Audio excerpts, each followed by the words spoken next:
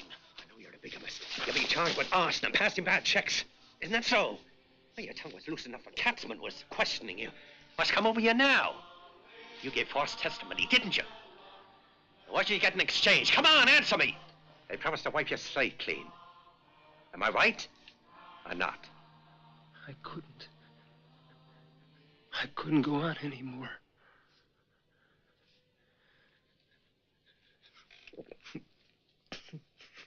You're in bad shape, Pelser. Living like an animal. No friends. Only cops. Why did you lie? Did I make you do it?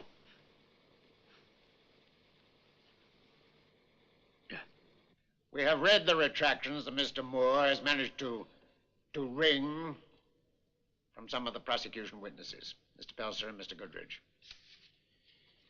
It is too bad that Mr. Pelser and Mr. Goodrich, with these two counter-declarations sent to the court, also denounced the violent pressure put on them by Mr. Moore. Mr. Moore, as a lawyer, you are guilty of unprofessional conduct. These statements were obtained through coercion and intimidation. Therefore, the petitions presented to this court are hereby rejected. Don't talk to me about professional conduct. You! During the whole trial, you never overlooked a chance to show your own personal feelings, your racist hatred which you have for the defendants. As for you, Katzman, to make use of jailbirds like Pelser and Goodrich... Mind what you're saying, Mr. Moore. Only the benevolence of this court prevents me from indicting you. This hearing is closed.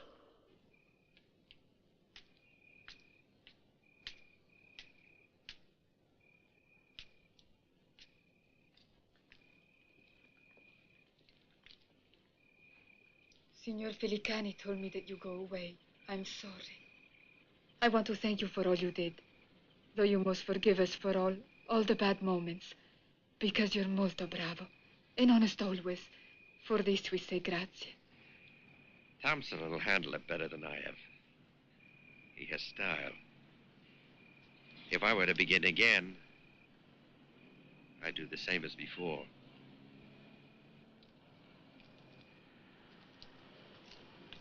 You go away now? I have everything with me. This and this. But please let us hear from you. Goodbye, Mr. Moore. I'm sorry. Goodbye, and good luck. Buon viaggio, Mr. Moore. I'm sorry about everything.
I know who pulled that shoe factory job.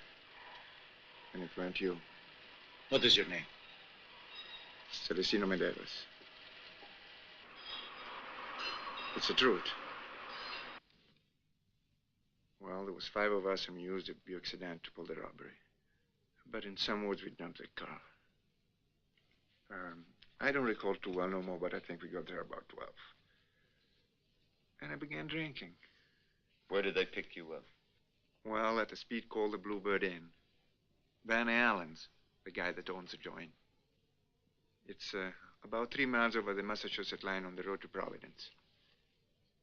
And oh boy, it was a good place to lay up between jobs. Know what I mean? And you met them there? Uh-huh. And they were from Providence? What were their names? I know, this I can't say. I ain't no stool pigeon. Or you tell us all or nothing. No, I ain't no stoolie. Why did you make up your mind to speak out then? Saco was off his nut. And I felt sorry for him. Haven't you been sentenced to the electric chair for robbery and for homicide? Yeah? So you're hoping to postpone the moment when... You think that's an advantage? Do you have any witnesses? Somebody who saw you shoot? No, just a minute, mister. I didn't shoot nobody. It was Boyles. I didn't move a muscle and I just sat glued in the back of the car. I was pretty scared.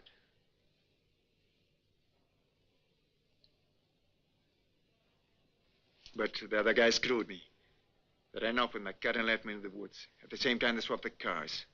Then they took the Hudson and drove away with everything. And I ain't seen one of them since. Where did you say you were?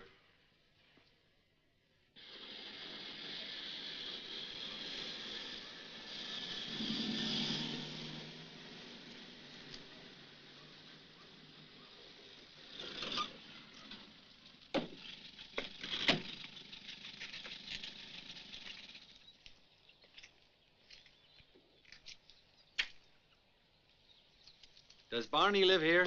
May! May! I'm looking for Barney. He's away. Isn't this a roadhouse? Used to be. It's full of cats now, can't you see? Do you know Celestino Medeiros? How do you know him? I'm a lawyer. Yeah, you don't look like a cop. Do you remember if Medeiros was still working here in April 1920? Maybe he'd already left from Mexico. No, it was later, in May. It was May 1st, I remember. He gave me a present and he never had 1 cent. But I remember because he showed me a wad of bills. $2,800, imagine. That's right. He was lying. They didn't cheat him. Right after the robbery, he had $2,800. 1/5 of the stolen payroll from South Braintree.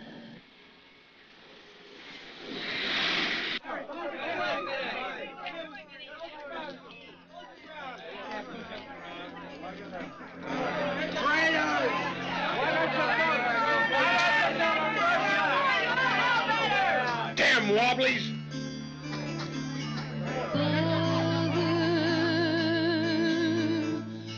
Yes, I am a prisoner. Fear not to relay my crime.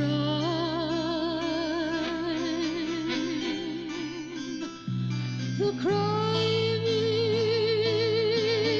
is loving the forsaken. Only silence is shame.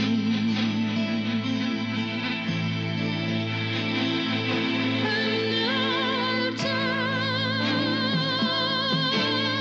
you what's against us and what that's lived for centuries.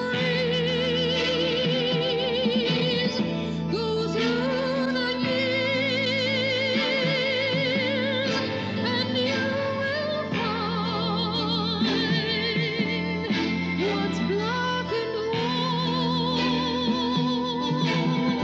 white of history.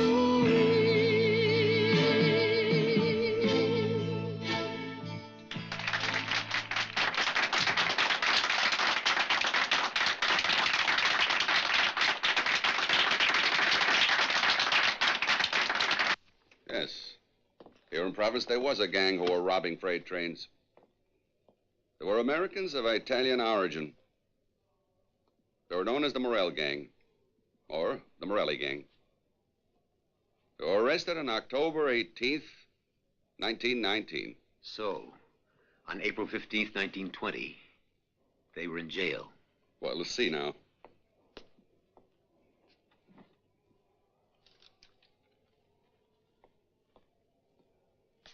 Joe, Fred, Pasquale Morelli, tried in May 1920. No. In April, they were out on bail. Thank you, Inspector. Inspector Connors, do you recall who defended the Morellis in their trial in May 1920? Don't talk to me about professional ethics, sir. With those three bums, the Morellis, especially that young Joe, their leader, he's a no good. Anyway, they had informers in the industrial areas. They would make notes on the freight trains, where they were being loaded, and then... What sort of factories did they generally go after? There were all kinds. It's all in the transcript of the trial. Rice and Hutchins, for example. I don't even remember where that is. I know. In South Braintree. Anyhow, it's all in the court's archives.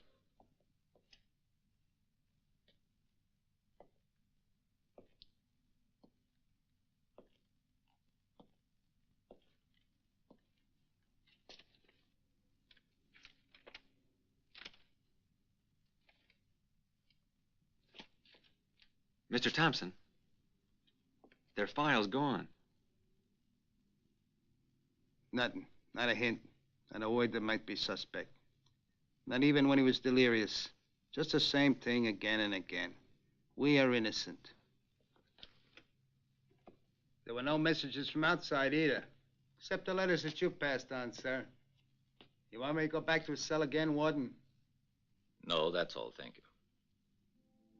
I could write that you must get well for your wife and for your children.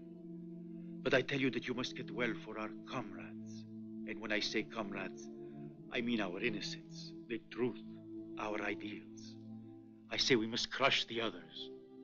We must be free. Doctor, no drug today.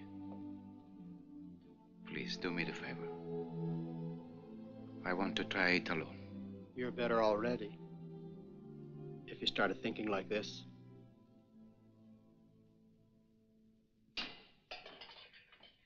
I'm a piano salesman.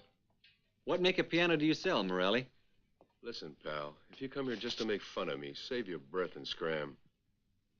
Have you ever heard of South Braintree? No. Did you ever know a Puerto Rican named Medeiros, Celestino Medeiros? Mister, I've never seen a Puerto Rican in my life. And Benkowski, Steve the Polak. No Polacks. What about this man, Jip the Blood? I never glimpsed him. What? He means he never heard of him. And you don't know of Mancini either? He got a first name? There are a lot of Mancinis. There are a lot of Morellis around, too. But this Mancini was a member of your gang, remember? Did you ever hear the names Nicola Sacco and Bartolomeo Vanzetti? Sacco. Yep. I heard he was on trial. Wasn't he busted for robbery? Yes, they were. And you know where? Nicola Sacco. Sacco. But if you know this Mancini, why don't you have a talk with him? These men are Sacco and Vanzetti. Have you ever seen them? Closer.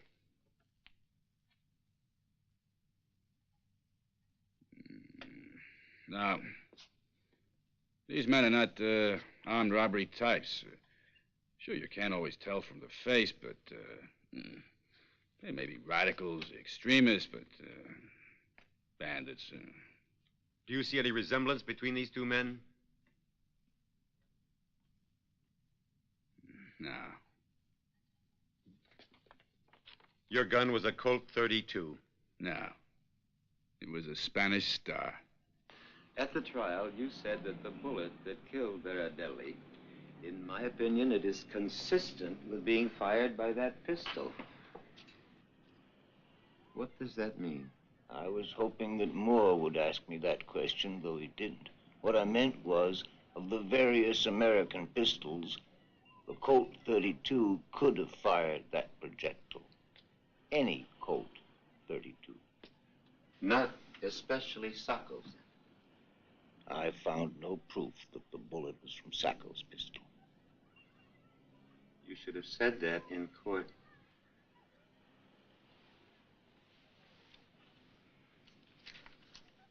American pistols, you said?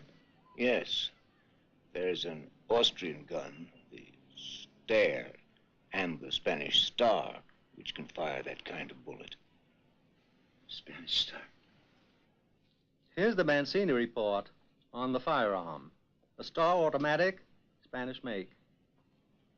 Could I have a look at that pistol? For an old friend, I'd be happy to. Anytime.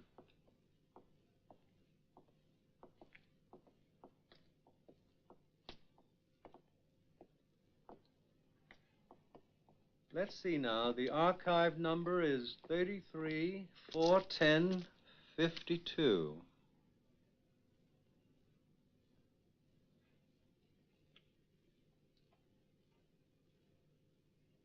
That's Nicola Sacco. Nicola Sacco, of course. Thank you very much. He was the one doing the shooting, all right. He wore a cap. Well, I'd say that's him. Yes, sir. I thank you. You're welcome.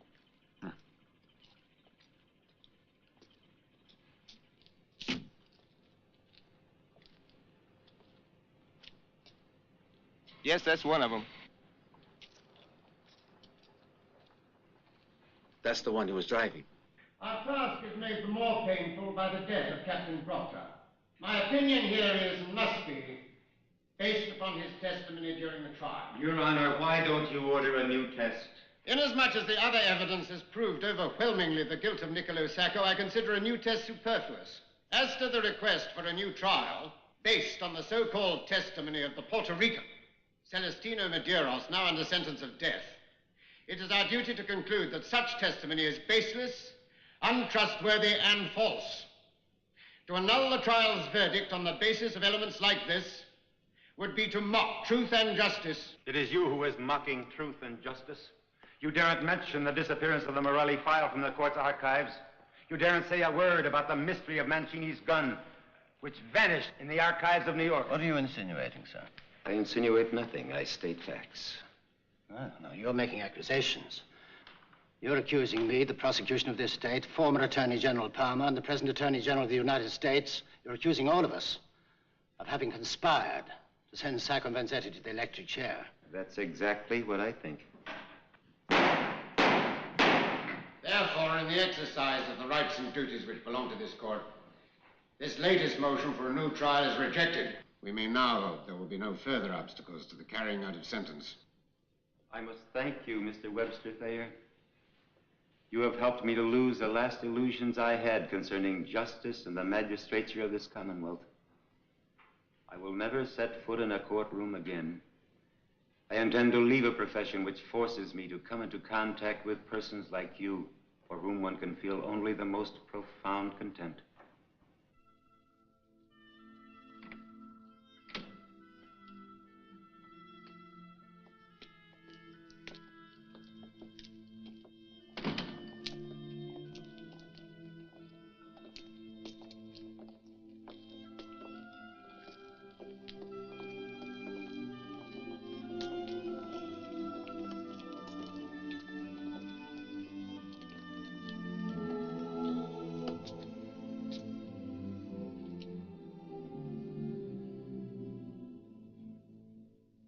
It would be wrong to kill even a dog on the basis of the evidence presented at the Dedham trial. Some radical rag?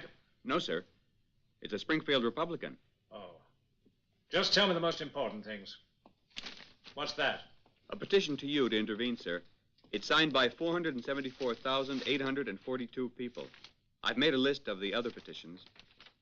The universities of Yale, Columbia, Kansas, Ohio, Illinois, Missouri, Minnesota. All right. Tell me which universities are missing. None, sir. Mr. Thompson's here. Show him in. Yes, sir. Anything else? Up to today, the governor's office has received more than 17,000 letters and telegrams. I would like to ask you kindly, sir, if we may take on some extra help for the secretary's office. Very well, Adams. We'll discuss it later. Adams? Yes, sir.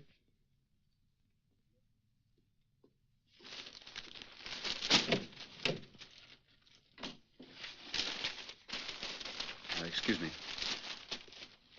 Good morning, Mr. Thompson. Good morning, Governor. I have come here to beg you to open a new trial. There is legitimate cause to suspect the work of District Attorney Katzman and Judge Thayer. Won't you sit down? These are very grave allegations. Cigar? We have come a long way from the reign of terror and persecution set up by Palmer. Now Palmer is out, defeated by a democratic America. Why, then? Listen, Mr. Thompson. I already know everything that you're about to say to me, and you know what I can answer. So let's come to the point. You want to save the lives of Sacco and Vanzetti. I can't intervene with Thayer. You know that. There's only one way. Bartolomeo Vanzetti, have you anything to say as to why sentence of death should not be passed upon you?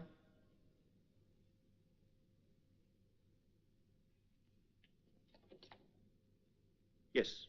What I say is I am innocent. In all of my life, I never robbed or commit a crime. And never once I hurt a fellow human. No. All of my life, I want to make a just world. But to do that, one must stop the oppression of man by his fellow man. So if there is any crime you want to condemn me for, it is that one. One phrase you say, Katzman, that has kept coming back. You, Vanzetti, have come to America, the land of milk and honey, for gain.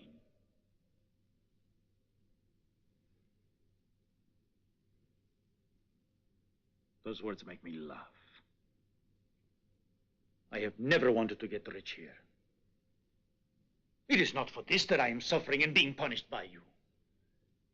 Yet I am suffering and paying for other crimes which I have really committed. I'm suffering now and paying because I'm a radical.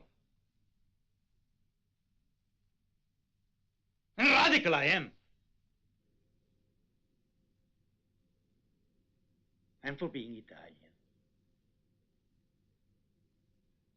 And indeed I am Italian. Yet I am so convinced that I am right. that had you the power to execute me twice over, and I may be able to return to life once again, I would relive my life in the same way and do exactly what I did before.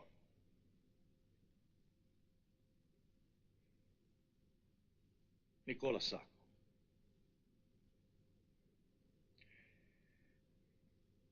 My comrade, Nicola. Maybe I'm able to speak better English than he. But how often, when I hear his voice, when I think of what he is, only a poor man, that you have called a thief, an assassin, and doomed. You are the murderers here. When your bones, Judge Thayer, become nothing more than dust, and when your names and all you have stood for have faded away and turned into past history, I tell you that his name, the name of Nicola Sacco, will still live in the people's hearts.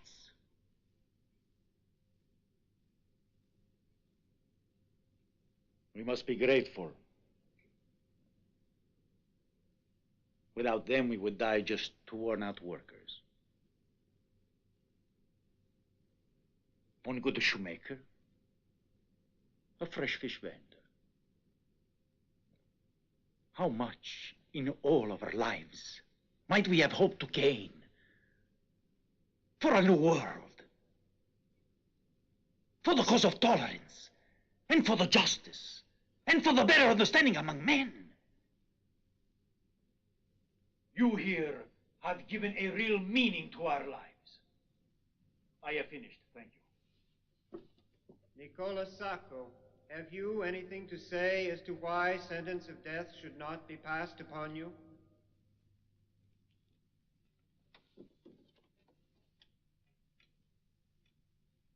No.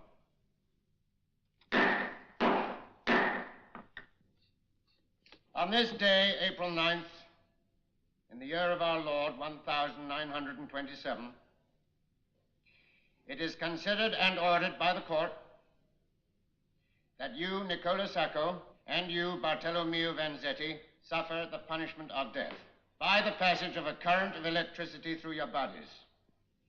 This is the sentence of the law.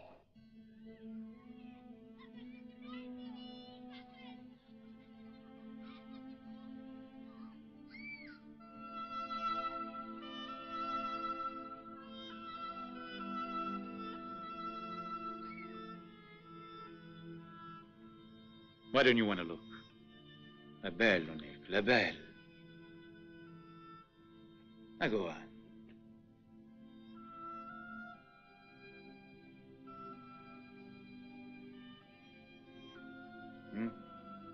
What do you want me to look at, Bart? Have you given up all hope? It's been 7 years. I want to finish it.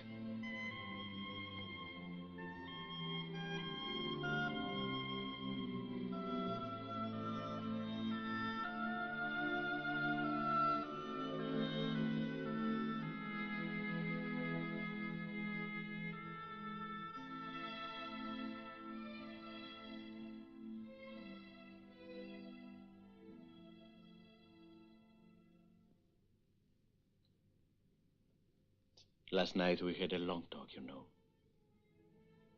Have you read the petition Mr. Thompson wrote to Governor Fuller? Yes, I read it. How did it seem? It was good. I made only a few changes to it, and it was good. Why do you ask? What did you do? I signed my name.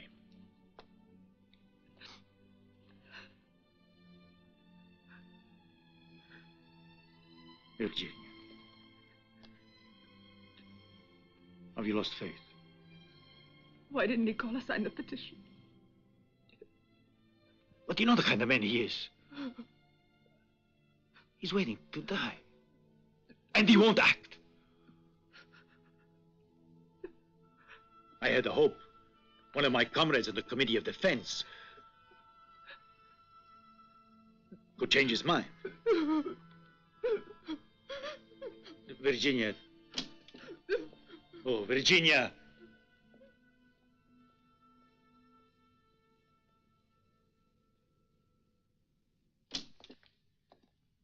Bartolomeo Vanzetti, Mr. Warden.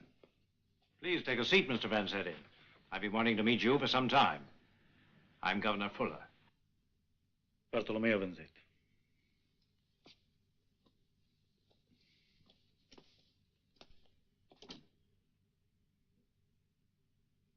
Please, I go back to my cell, Mr. Warden. Please. Take a seat.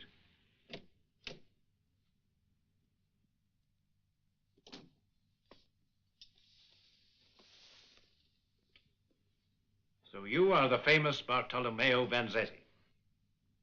I have never had any intention to become famous. But you are now. You sent me a petition. Not a plea to be pardoned, a petition for clemency asking me to intervene. Do you regret that? No. This may seem strange to you, Mr. Vanzetti. I have come here to ask your advice. What would you do in my place? But you are in charge. Let's see now, Mr. Vanzetti. You are a radical. I am a conservative.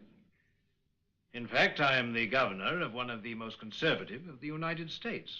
What leads you to believe that I can show clemency towards you? I comprehend what you want me to say. That even I, a radical, can still trust in bourgeois power. We would like to understand your idea of how power works in what you call the bourgeoisie. Senor Fuller, I have the impression that you blame me for asking clemency. You believe you're dealing with a system of power that goes from President Coolidge to Judge Thayer. The governor of Massachusetts down to the last guard in this prison. What makes you think that this network, this system, is so weak and incoherent at one point, at the governor's say, who isn't the smallest link in the chain? So weak that it can be clement with a radical, a sworn enemy of the system?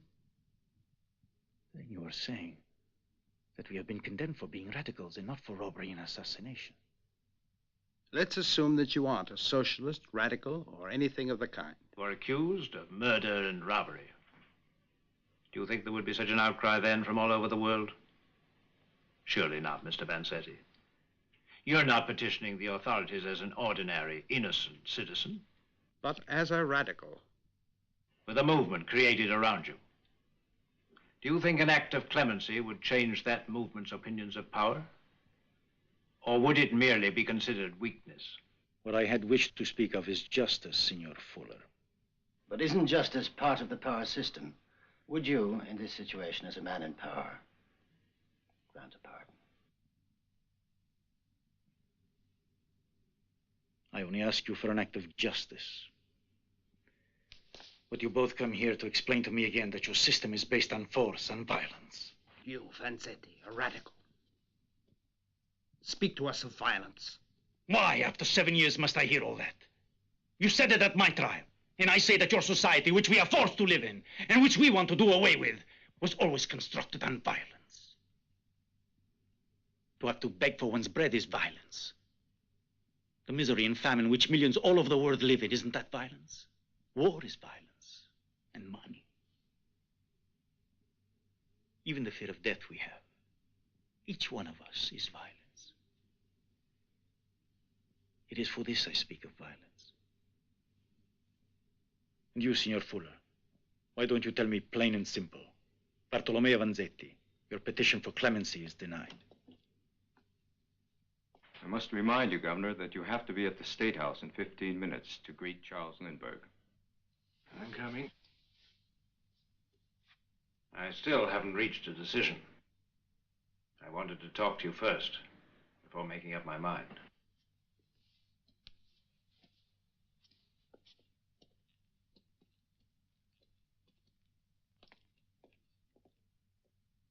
You're a symbol, Mr. Vanzetti. You're also a man about to be executed. You have to help us decide which to save. That man, or the symbol.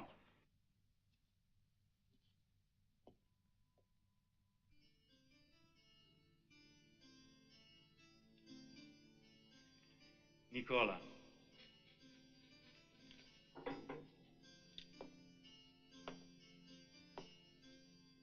I just wanted to tell you that you did well not to ask anything.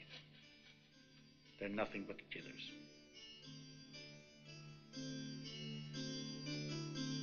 My son, instead of crying, be strong.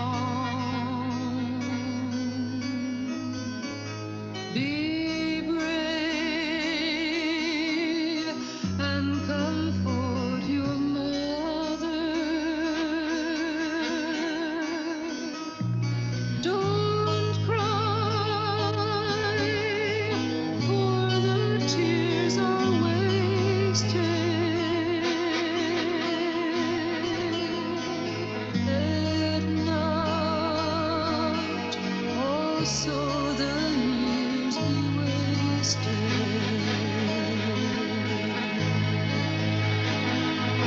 Forgive me, son, for this unjust death which takes your father from your side. Forgive me all who are my friends. I am with you, so do not cry.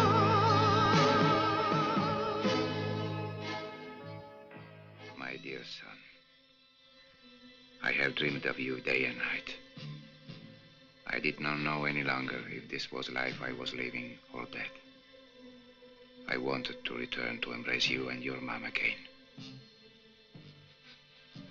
Forgive me, my child, for this unjust death, which takes you away from a father while you are still so young. Today, they can burn our bodies, but they cannot destroy our ideas. Those will remain for the youth of the future, for the young people like yourself. Remember, my son, the happiness you have when you are at play. Don't keep that happiness all for yourself. Try humbly to understand your neighbor. Help the weak. Help those who cry. Help the persecuted, the oppressed.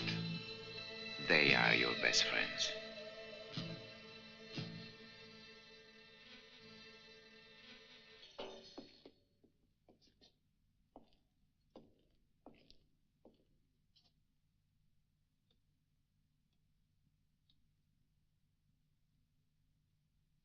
Remember, my son, the happiness you have when you are at play.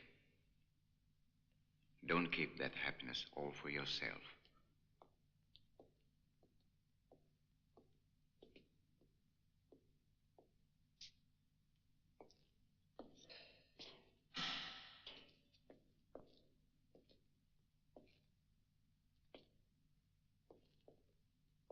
Remember, my son, the happiness you have when you are at play.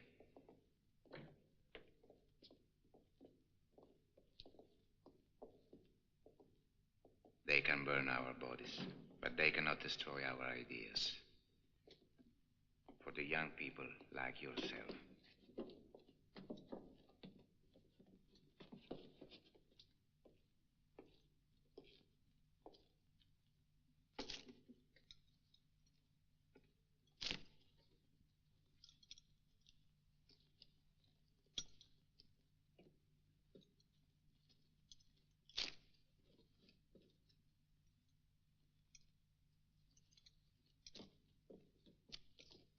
Farewell, my wife, my child, comrades.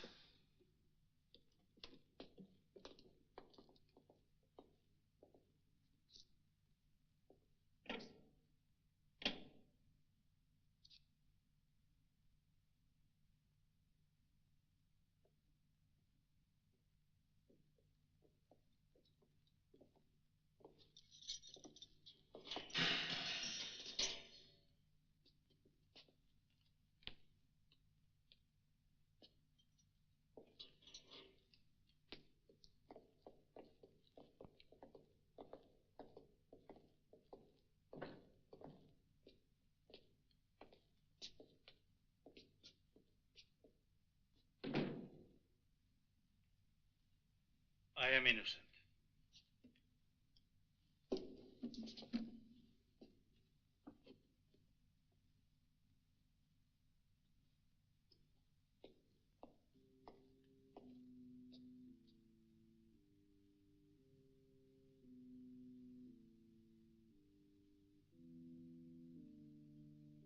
In accordance with the law, I declare you dead.